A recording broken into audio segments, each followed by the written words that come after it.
Wealth can wane, kinfolk of influence shall die. Someday you too might die. But I know one thing that'll never die, and that's the honor of somebody who's earned his draft at Sumble. Come closer and let an old skjald tell the story of one such person. This is Heroes of Our Folk. Hail and welcome. On October 8th, I like to celebrate the remembrance of Eirik the Red. I'm going to read chapters 2 and 5 from Eirik the Red's saga. There was a man named Thorvald, and the son of Asvald Ulfsson, son of Oxdorir. His son was named Eirik the Red. Father and son left Jæren and sailed to Iceland because they had been involved in slayings. They claimed land on the coast of Hornstrandir and settled at Drangar. There Thorvald died. As his wife, Eirik took Thorhild, the daughter of Jorn Atlason. Her mother, Thorborg Shipbreast, was married to Thorborn of Hokdal then. Eirik then moved south, cleared land in Hokdal, and built a farm at Erikstadir by Vatnashorn. Eirik's slaves then caused a landslide to fall on the farm of Vatlof at Vatlofstadir. His kinsman, Filf Eyjolf, killed the slaves near Skidbreaker, above Vatnashorn. For this, Eirik slew Filf Eyjolf. He also killed Hrafn the Dueler at Líkskalar. Geirstein and Ode of Jorvi, Eyjolf's kinsman, sought redress for his killing. After this, Eirik was outlawed from Hoxdal. He claimed the lands Broki and Oxney islands and farmed at Tradir on Sudreyri Island the first winter. It was then that Eirik lent Thorgest bedstead boards. Later he moved to Oxney, where he farmed at Erikstadir. He then asked for the bedstead boards back, without success. Eirik went to Breedbolstad and took the boards, and Thorgest came after him. They fought not far from the farm at Drangar, where two of Thorgest's sons were killed, along with several other men. After that, both of them kept a large following. Eirik had the support of Styr and Eyjolf Spini, Thorbjorn Villuson, and the sons of Thorbrand of Atlasfjord, while Thord Bellower and Thorgir of Hittarsdal, Alsk of Langdal, and his son Illugi gave their support to Thorgest. Eirik and his companions were sentenced to outlawry at the Thorness Assembly.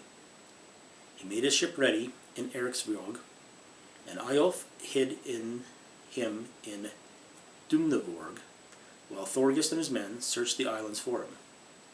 Thorbjorn, Eyjolf, and Styr accompanied Eirik through the islands.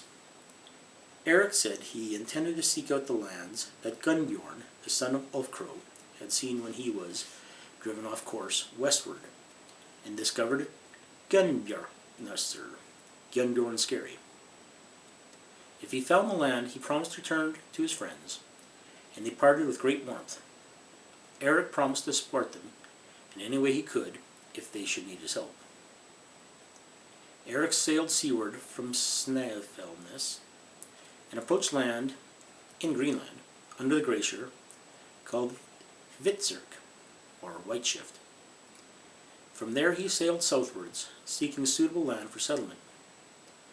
He spent the first winter on Eirikski Island, near the middle of the eastern settlement. The following spring, he traveled to Eriksfjord, where he settled. That summer, he traveled around the then uninhabited western settlement, giving names to a number of sites.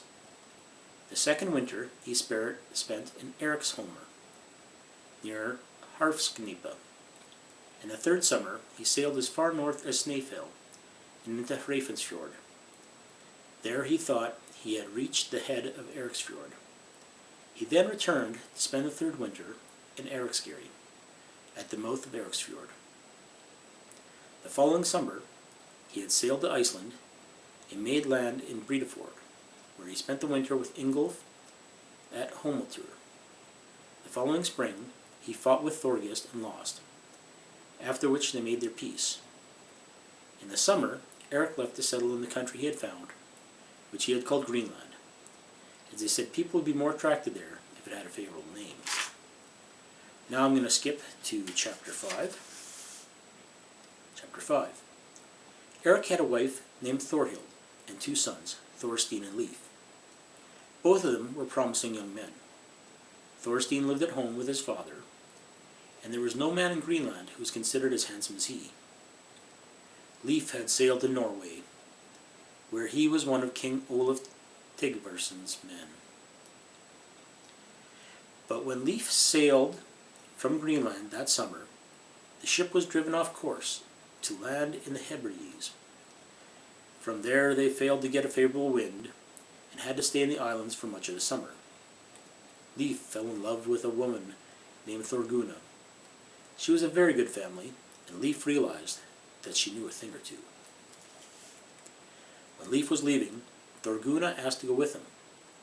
Leif asked whether her kinsmen were of any mind to agree with this, and she declared she did not care.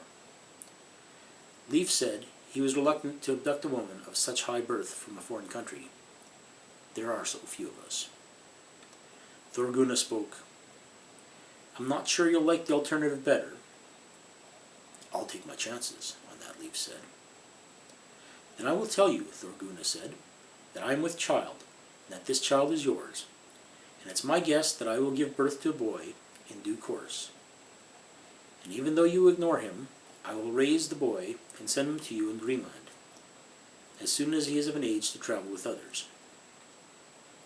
But it's my guess that he will serve you well, and as you have served me now with your departure, I intend to come to Greenland myself before it's over."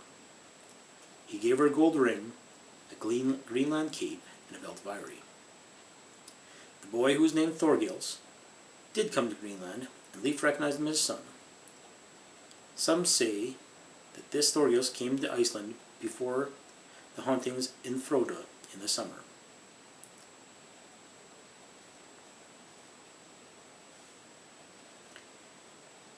Leif and his men left the Hebrides and made land in Norway in the autumn.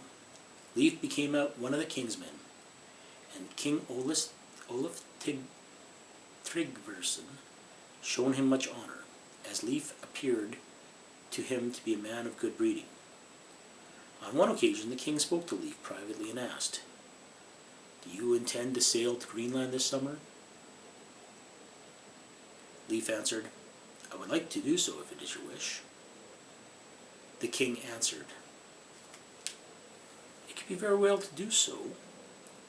You will go on as my envoy and convert Greenland to Christianity." Leif said that the king should decide that, but added that he feared this message would meet with a harsh reception in Greenland. The king said that he saw no man more suitable for the job than Leif, and you'll have the good fortune that's needed. "If that's so," Leif declared, "then only because I enjoy yours as well." Once he had made ready, Leif set sail. After being tossed about sea for a long time, he chanced upon land, where he had not expected any to be found. Fields of self-sown wheat and vines were growing there.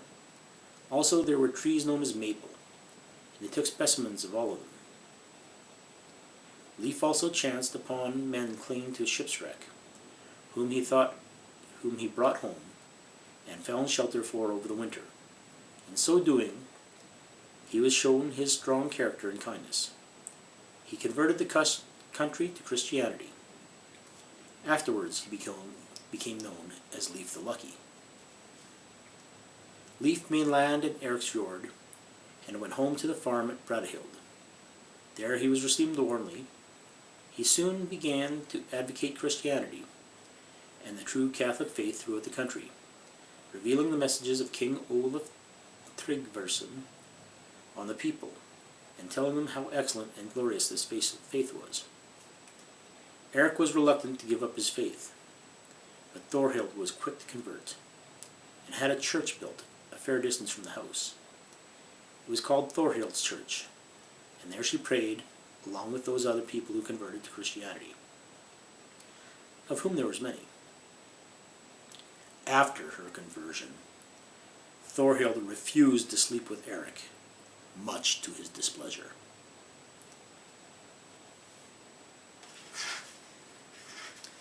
The suggestion that men go to seek out the land which Eirik had found soon gained wide support.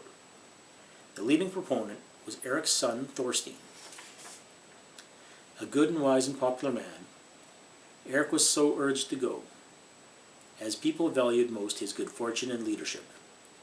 For a long time he was against going, but when his friends urged him, he did not refuse. They made ready the ship on which Thorbjorn had sailed to Greenland, with 20 men to go on the journey. They took few trading goods, but all the more weapons and provisions.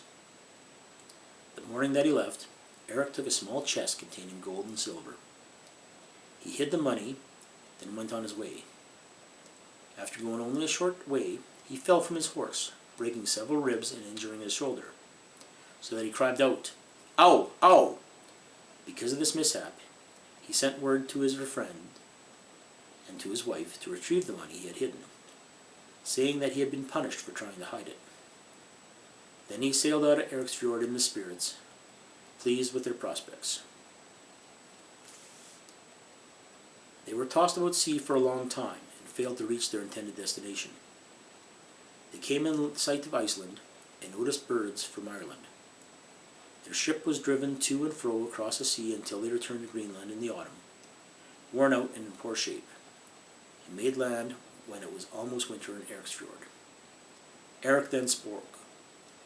More cheerful we were in the summer to leave this fjord than now to return to it, though we have much to welcome us. Thorstein spoke.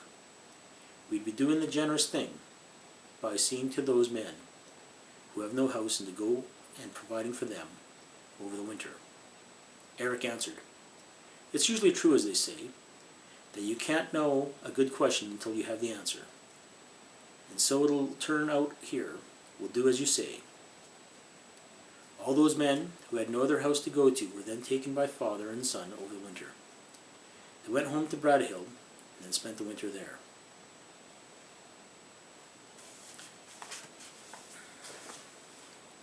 Eirik the Red's son was fostered by Olaf Tigverson and was asked to convert Greenland to Christianity.